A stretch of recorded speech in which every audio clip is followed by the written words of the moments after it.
freight trains loaded with grain rolled westward under armed guard, while villages across Soviet Ukraine were already running out of food. At the rail depots, quotas had been met on paper. In the countryside, they had been met by stripping entire communities of the harvest that was supposed to carry them through the winter. The contrast was immediate and irreversible.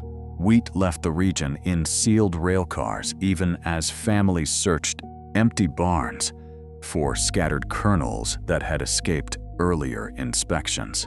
The crisis did not begin with a failed harvest alone. Several years earlier, Joseph Stalin had ordered an aggressive campaign of collectivization intended to transform Soviet agriculture. Independent peasant farms, SAMs, were absorbed into collective farms, controlled by the state. Officials argued that larger agricultural units would increase production, finance rapid industrialization, and strengthen central authority. The transition instead disrupted planting, livestock management, and local farming traditions. Many peasants resisted surrendering their land, animals, and equipment. Soviet authorities interpreted that resistance not as economic hardship, but as political opposition. By 1932, grain procurement quotas remained extraordinarily high, despite disappointing harvests in many districts. Local officials faced enormous pressure from Moscow to fulfill impossible targets. Failure could mean accusations of sabotage or sympathy for so-called class enemies. Inspection brigades entered villages repeatedly, searching houses, cellars, barns, and even cooking pots for hidden grain. Food reserves intended for families and seed stocks needed for the following planting season were frequently confiscated alongside official quotas. Each confiscation pushed villages closer to collapse. Livestock had already declined sharply during collectivization, as many farmers slaughtered their own animals rather than surrender them to collective ownership.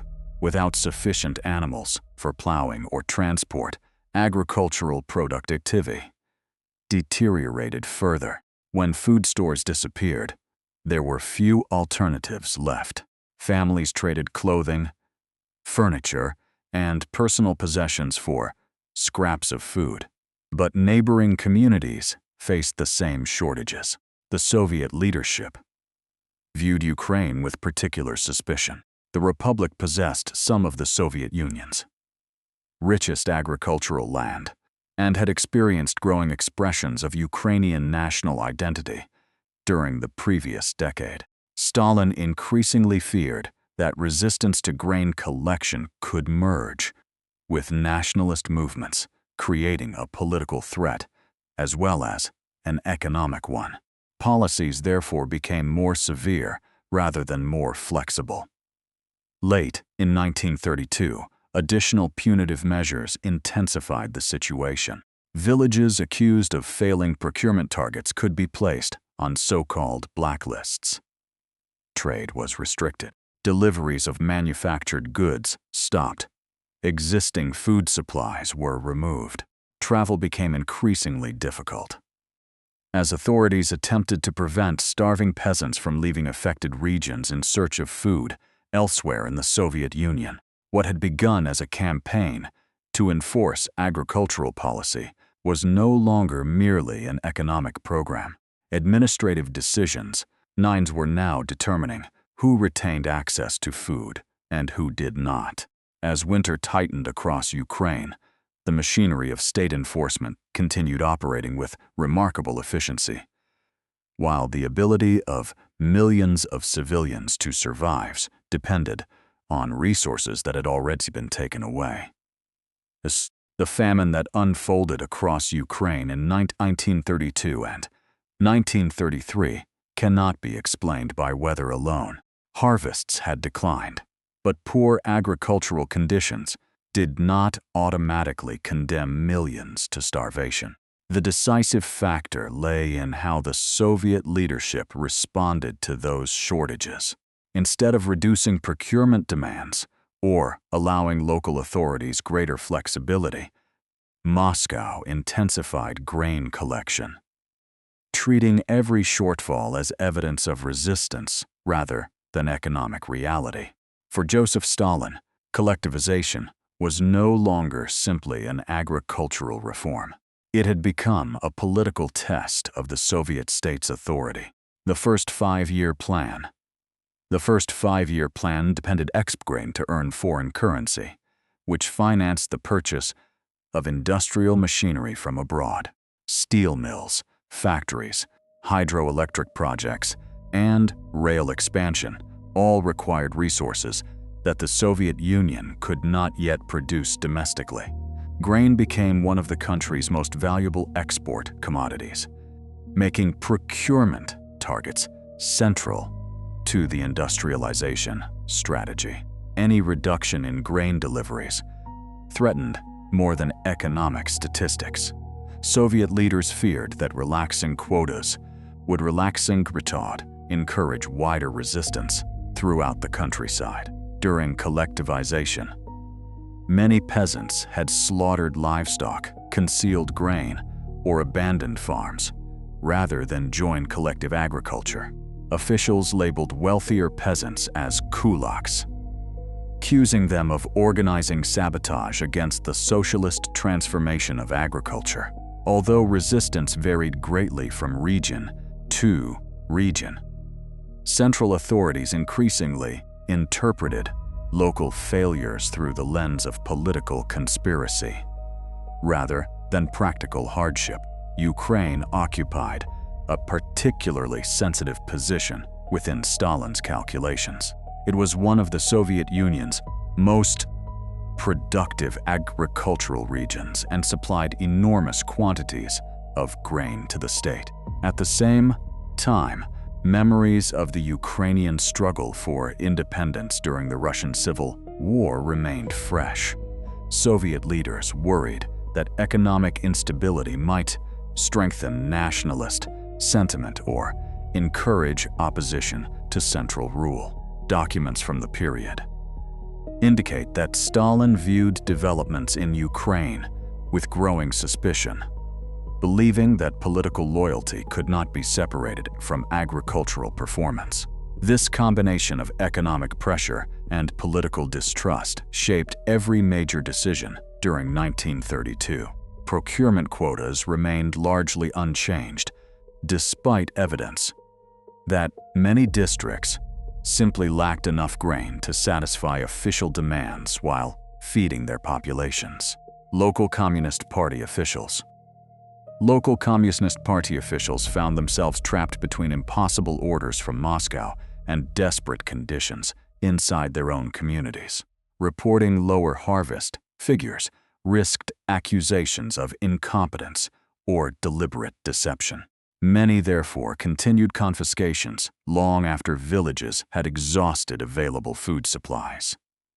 New administrative measures reinforced these policies. Villages placed on blacklists faced severe restrictions that cut them off from trade and essential goods. Internal passport controls and travel limitations prevented large numbers of starving peasants from seeking food elsewhere. These measures transformed localized food shortages into a far broader humanitarian catastrophe, leaving many communities with virtually no means of survival.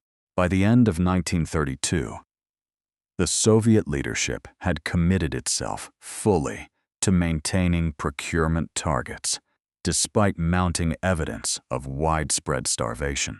The conflict was no longer between farmers and failed harvests. It had become a struggle between state policy and the basic requirements of human survival, with every subsequent decision narrowing the possibility of reversing the disaster. Unlike a conventional military campaign, the Holodomor was enforced through the machinery of the Soviet state rather than armies meeting on a battlefield. The decisive forces consisted of Communist Party officials, local executive committees, grain procurement commissions, the secret police, and thousands of activists assigned to enforce Moscow's directives. Mise Corps. Their objective was not territorial conquest, but complete compliance with state grain collection policies. Every village became an administrative front, where success was measured by procurement reports. Instead of captured ground, at the highest level, Joseph Stalin and the Soviet leadership set procurement quotas that local authorities were expected to fulfill regardless of changing agricultural conditions. The central government relied on regional party secretaries to transmit these orders through district officials and collective farm administrators. Every layer of the hierarchy faced intense pressure from above. Failure to meet targets could lead to accusations of sabotage, dismissal from office, arrest, or imprisonment. As a result, many officials focused on demonstrating loyalty through strict enforcement, instead of reporting the worsening reality in the countryside.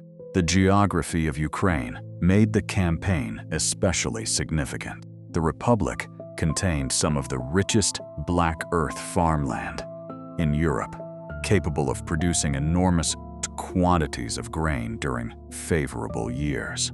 Vast plains connected farming districts to an expanding railway network, allowing harvested grain to be transported efficiently toward industrial centers and export routes.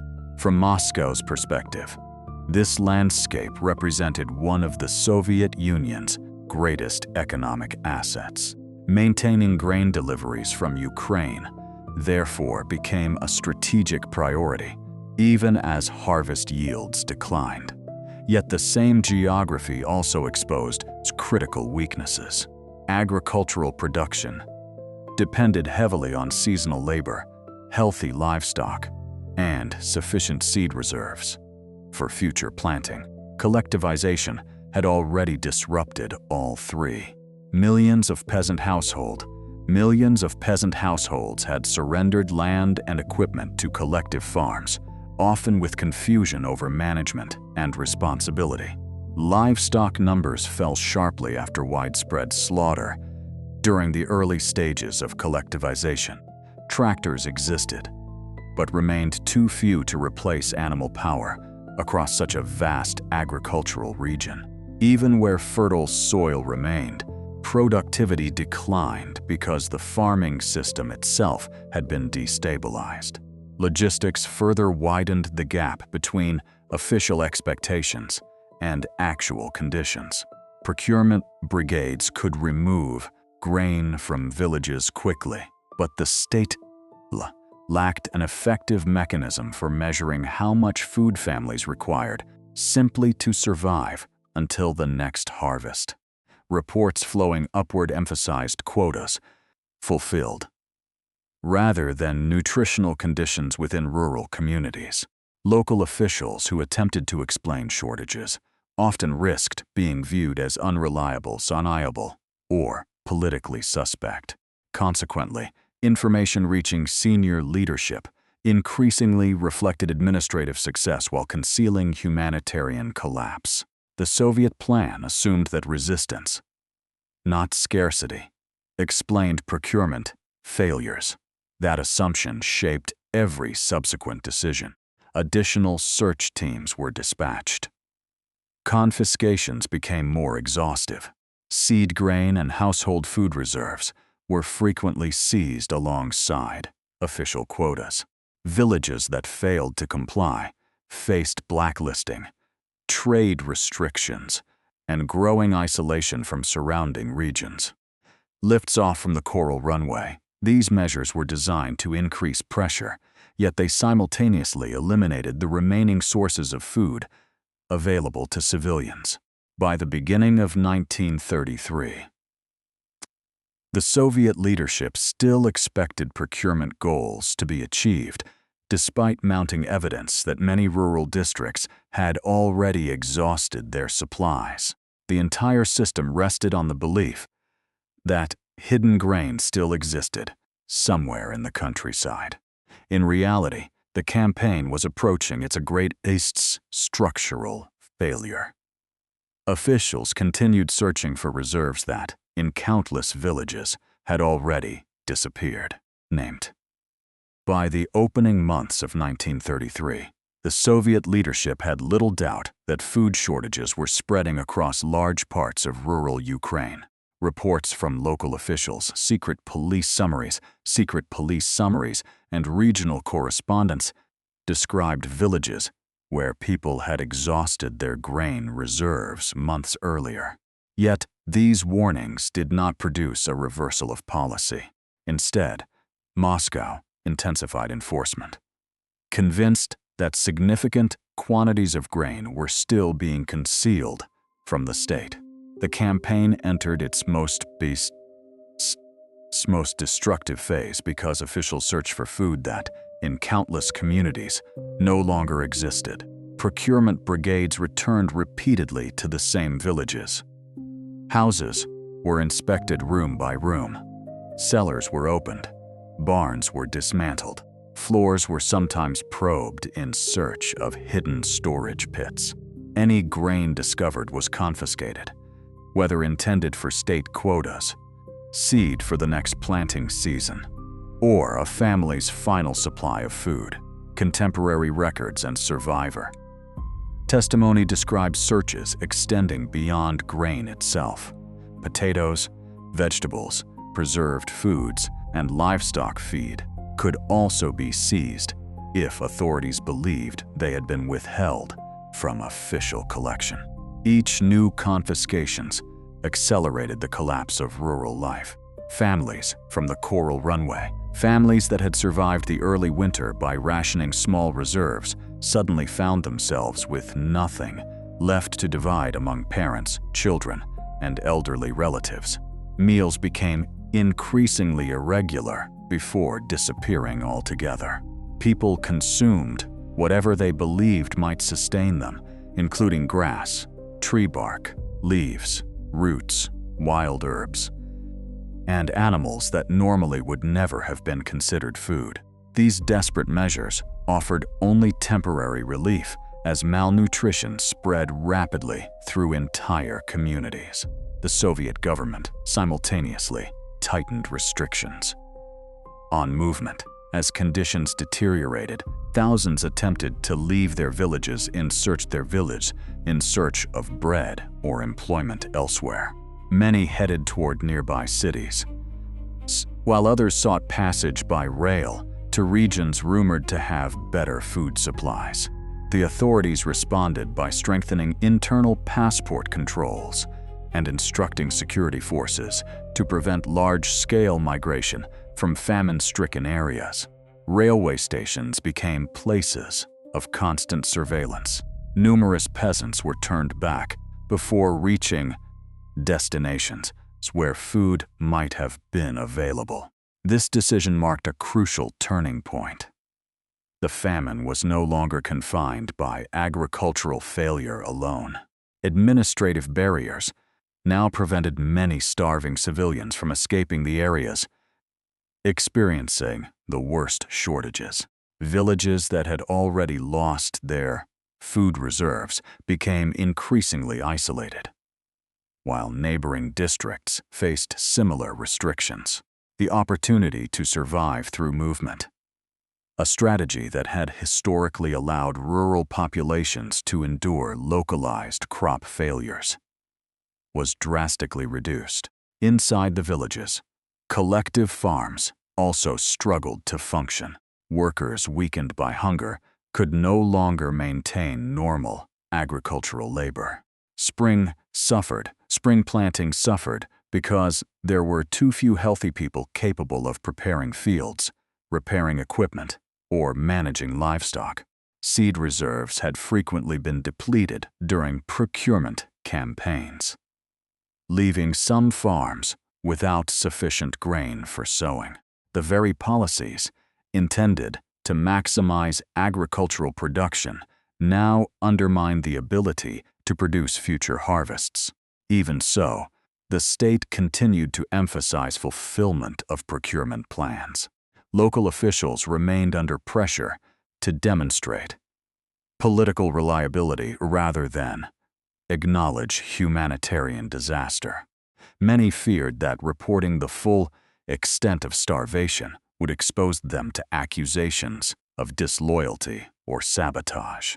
Administrative success continued to be measured through quotas, inspections, and reports, while the physical condition of rural populations received far less attention within the decision-making process. As spring turned into summer, mortality increased dramatically across many parts of Ukraine. Historical estimates vary, but scholars agree that millions died during the famine, with the heaviest losses occurring in 1933. Entire households disappeared. In some villages, schools closed because too few children remained healthy enough to attend. Agricultural work slowed further as the labor force itself collapsed. Local administrations often lacked sufficient personnel to record every death, contributing to continuing debates over the precise number of victims. The Soviet government publicly denied that a famine of this scale existed. Foreign journalists faced significant restrictions on independent travel, while official statements emphasized successful harvest campaigns and continued economic progress. Some visitors accepted the government's narrative, whereas others gathered evidence suggesting that widespread starvation was occurring beyond the carefully managed routes shown to outsiders. Diplomatic reports, eyewitness accounts, later archival documents, and survivor testimony would eventually provide a far more complete picture than was available at the time. By the second half of 1933, grain procurement policies gradually became less severe in some areas, and the arrival of a new harvest eased conditions for surviving communities. Yet the outcome had already become unavoidable. The countryside that had once supplied enormous quantities of grain to the Soviet Union had been devastated by months of confiscation, restricted movement, administrative coercion, and mass starvation. The immediate crisis was beginning to subside. But the demographic, social, and political consequences would continue to shape Ukraine for generations. Through STALIN'S, when the worst phase of the famine began to ease during the second half of 1933, the Soviet government presented the outcome as proof that collectivization had survived its greatest challenge. Grain procurement continued.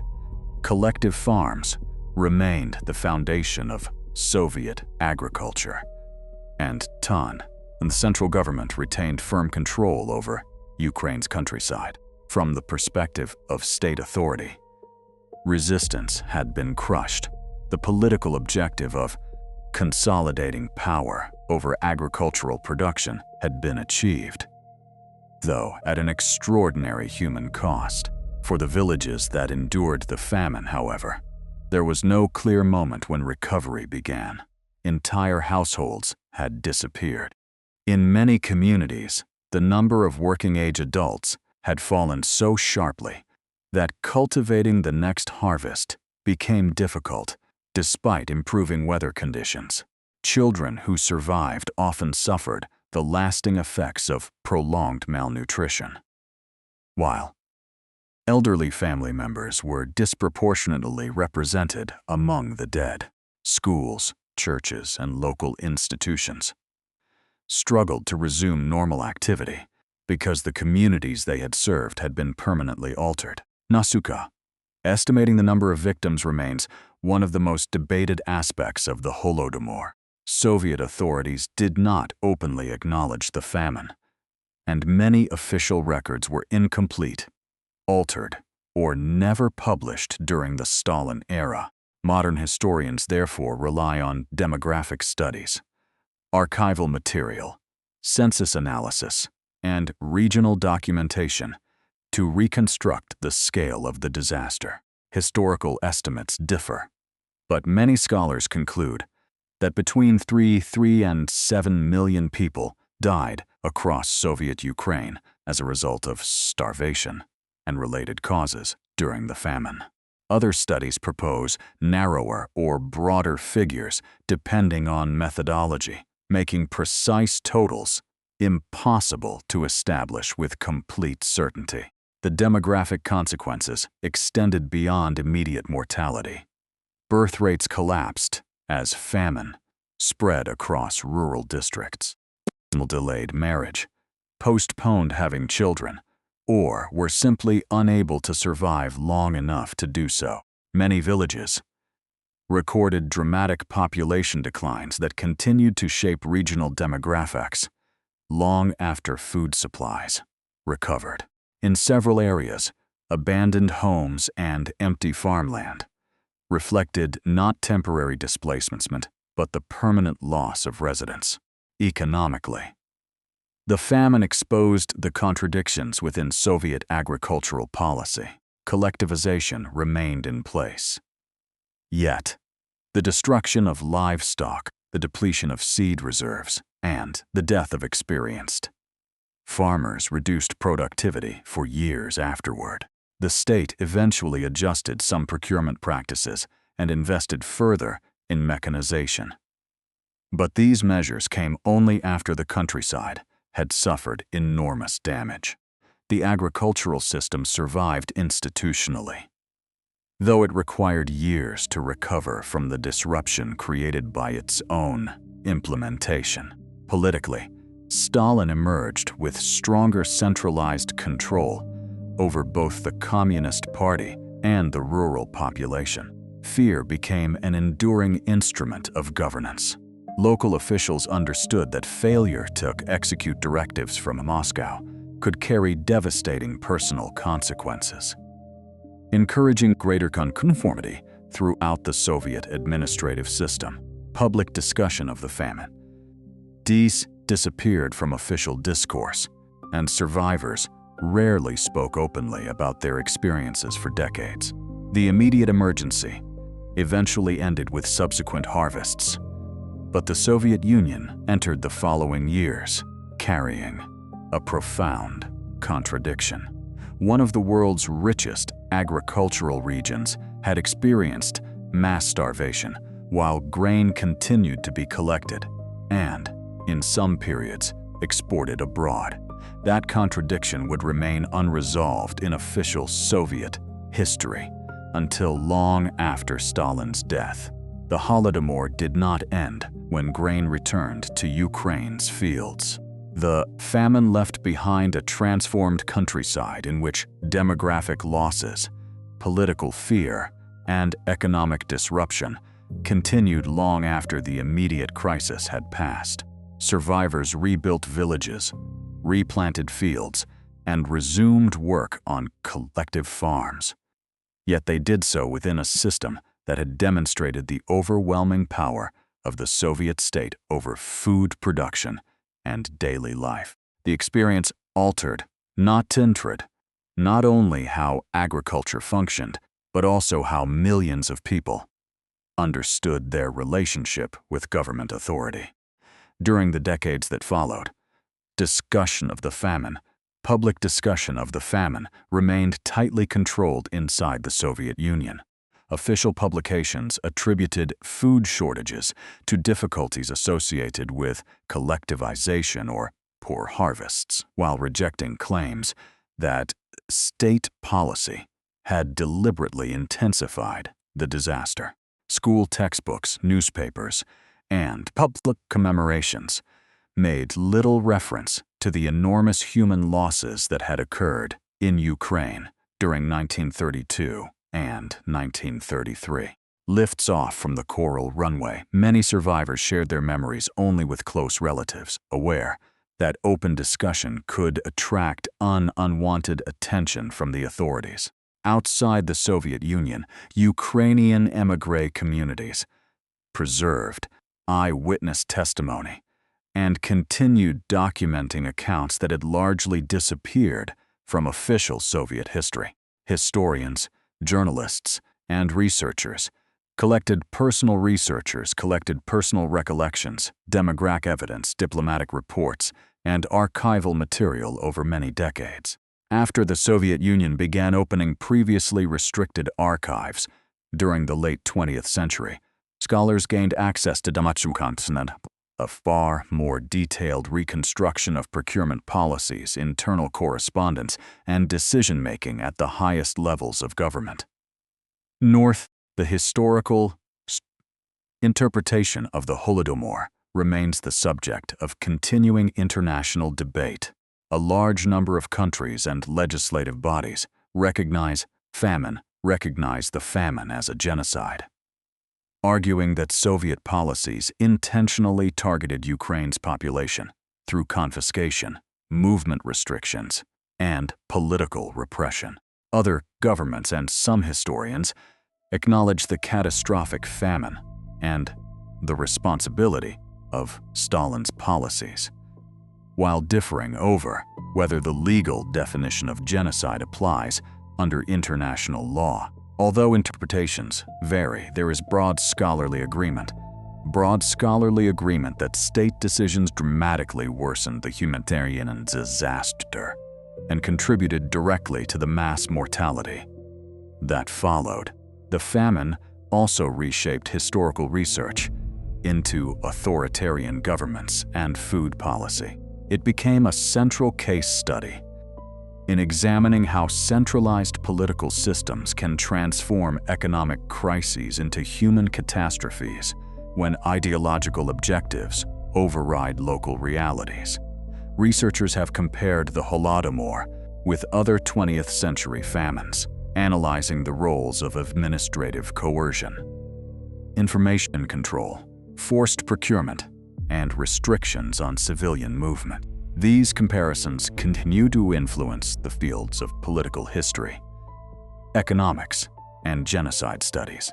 For Ukraine, the memory of the Holodomor became an essential part of national historical identity after independence in 1991.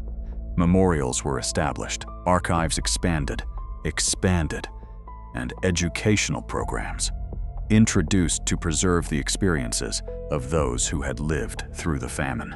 Every year, commemorations honor the victims while encouraging continued research into one of the darkest chapters of Ukrainian history. As new archival evidence emerges, historians refine details, but the scale of human suffering remains beyond dispute. Today, one of the most enduring physical reminders stands in Kyiv, at the National Museum of the Holodomor Genocide, where documents, survivor testimonies, and memorial exhibits preserve the record of the millions whose lives were shaped or ended by the famine of 1932 to 1933.